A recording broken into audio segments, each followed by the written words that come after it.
উত্তরাঞ্চলে বাড়ছে বিভিন্ন নদ নদীর পানি। কুড়িগ্রামে বন্যা পরিস্থিতির আরও অবনতি হয়েছে। ভোর থেকে ব্রহ্মপুত্রের পানি চিলমারি ও উলিপুরের হাতিয়া পয়েন্টে বিপদসীমার ওপর দিয়ে প্রবাহিত হচ্ছে।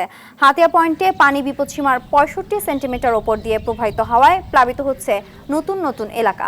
পানিবন্দী হয়ে পড়েছে চরাঞ্চলের ৮০,০০০ মানুষ। জেলার পানি উন্নয়ন বোর্ড জানিয়েছে স্বল্প মেয়াদী বন্যার সৃষ্টি হতে পারে। এদিকে গাইবান্ধায় ব্রহ্মপুত্রের পানি ফুলছড়িঘাট পয়েন্টে বিপদসীমার ৫৬ সেন্টিমিটার উপর দিয়ে বইছে। এতে ১৬৫টি চরের ৪০,০০০ মানুষ পানিবন্দী হয়ে পড়েছে। সিরাজগঞ্জে বিপদসীমা স্পর্শ করেছে যমুনার পানি। সিলেট, সুনামগঞ্জ ও নেত্রকোনায় বন্যা পরিস্থিতি অপরিবর্তিত আছে। বৃষ্টি কম হওয়ায় সুরমার পানি কমে বিপদসীমার ৭ সেন্টিমিটার নিচ দিয়ে বইছে। তবে মৌলভীবাজারে বৃষ্টিপাত অব্যাহত থাকায় নতুন করে প্লাবিত হয়েছে কুলাউড়া, জুড়ি ও বড়লেখা উপজেলার বিভিন্ন এলাকা। দর্শক, বন্যা পরিস্থিতির খবর জানাতে কুড়িগ্রাম থেকে সরাসরি যোগ দিচ্ছেন সহকর্মী আব্দুল কুদ্দুস চঞ্চল।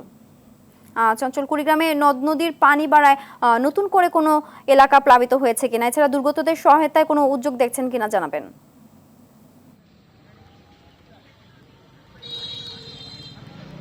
ছিনতিয়া বন্যার কোনো সুখবর নেই এখন পর্যন্ত, কিন্তু ব্রহ্মপুত্রের পানি কিন্তু হু হু করে বাড়ছে। আপনাকে যদি একটি পরিসংখ্যান দিয়ে রাখি, যেটি ৯টায় কিন্তু পানি উন্নয়ন বোর্ড আমাদেরকে দিয়েছে, সেখানে কিন্তু দেখা যাচ্ছে যে ব্রহ্মপুত্র নদের হাতিয়া পয়েন্টে কিন্তু এখন ৬৯ সেন্টিমিটার বিপদসীমার উপর দিয়ে পানি প্রবাহিত হচ্ছে। এছাড়া কাউনিয়া, এছাড়া কিন্তু নুনখাওয়া এবং চিলমারি পয়েন্টে কিন্তু ৬৩ সেন্টিমিটার বিপদসীমার উপর দিয়ে পানি প্রবাহিত হচ্ছে। এছাড়াও ধরলা নদী সেটি কিন্তু ২ সেন্টিমিটার বিপদসীমার উপর দিয়ে পানি প্রবাহিত হচ্ছে। ফলে কিন্তু চরাঞ্চল এবং নিম্নাঞ্চল ছাপিয়ে কিন্তু এখন পানি উঁচু স্থানগুলোতে আসতে শুরু করেছে। আমি এখন যে স্থানটিতে দাঁড়িয়ে আছি এটি হচ্ছে নাগেশ্বরী উপজেলার গাবতলা বাজার, এবং এখানে কয়েকটি শিক্ষা প্রতিষ্ঠান রয়েছে। এটি কিন্তু অপেক্ষাকৃত উঁচু এলাকা, তারপরেও কিন্তু এখানে পানি সকাল থেকে কিন্তু প্রবেশ করতে শুরু করেছে। তো বলা যায় যে বন্যার পরিস্থিতি কিন্তু যত সময় গড়াচ্ছে ততই অবনতির দিকে যাচ্ছে। বিশেষ করে চরাঞ্চলের মানুষের বাড়িঘরে পানি উঠেছে, অনেকে বাড়িঘর ছেড়ে উঁচু স্থানে কিন্তু স্থান নিয়েছে। এছাড়াও কিন্তু ফ্ল্যাট সেন্টারে মানুষ যেতে শুরু করেছে। তো